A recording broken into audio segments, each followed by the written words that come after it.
জাপানের টোকিওর এই আন্ডারগ্রাউন্ড বারে প্রায় 1 ডজন নারীকে দেখা যাচ্ছে স্পোর্টস ওয়্যার পরে শারীরিক কসরত করতে।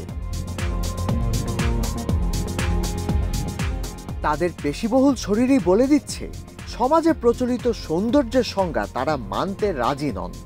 তাদের কেউ কেউ ভারী কাজ করার জন্য আপনার বা আমার চেয়েও বেশি শক্তি রাখেন। এই ফিটনেস থিমড বারটির আসল নাম মাসল গার্লস। নারীরাই এটি চালান। সোশ্যাল মিডিয়ায় ভাইরাল বারটি 2020 সালের মাঝামাঝি সময়ে প্রতিষ্ঠা করা হয়। প্রতিদিন প্রায় শতাধিক গ্রাহক বারটিতে আসেন। তাদের বেশিরভাগই বিদেশি পর্যটক। জাপানের নারীদের পাশাপাশি বিদেশি পর্যটকদের কাছেও স্থানটি জনপ্রিয় হয়ে উঠেছে, কারণ এখানকার ভাবধারা জাপানে বা পুরো পৃথিবীতেই প্রচলিত নারী সৌন্দর্যের প্রচলিত ধারণাকে চ্যালেঞ্জ করছে।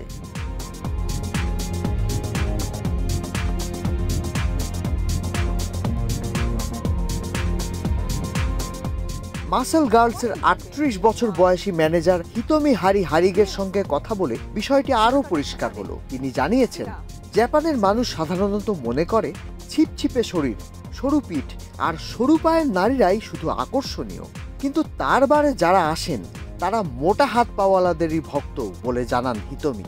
নিজের ব্যাপারে হিতোমি বলেন, তিনি বুঝে গেছেন এখন তিনি যেমন আছেন তেমন থাকাই ঠিক আছে, তাই তার আত্মবিশ্বাস আকাশে চড়ে গেছে বলে মজা করেন তিনি। হিতোমির বারে 80 মিনিট বসতে লাগে $40। এর মধ্যে মিলবে প্রোটিন শেক আর all you can drink offer.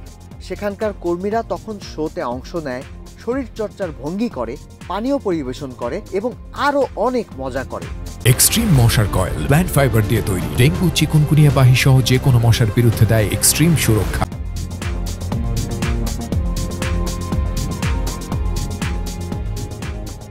হিতোমি এখন তার সামর্থ্যকে শক্তি হিসেবে মনে করেন, কিন্তু সবসময় পরিস্থিতি এমন ছিল না।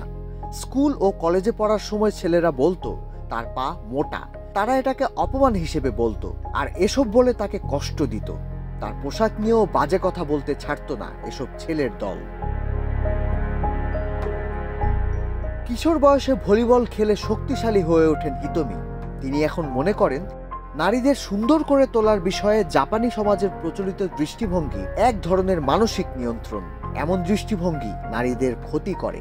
হাড় ঝিরঝিরে হয় সৌন্দর্য, এমন ধারণা একটি অভিশাপ বলেছেন Hitomi. Organization for economic cooperation and ডেভেলপমেন্টের তথ্য বলছে, জাপানে কম ওজনের প্রাপ্তবয়স্ক নারীদের সংখ্যা সবচেয়ে বেশি, প্রায় 9%। বডি মাস ইন্ডেক্সের দিক থেকে এটি মার্কিন যুক্তরাষ্ট্র এবং জার্মানির তুলনায় প্রায় 5 গুণ বেশি।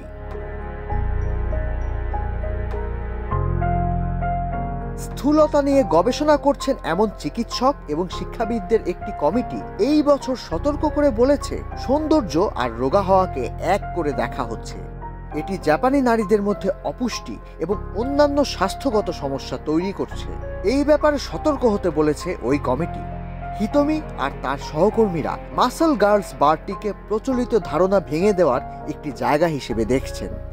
সুন্দর হওয়ার আসল মানে খুঁজে বের করতে চান তারা।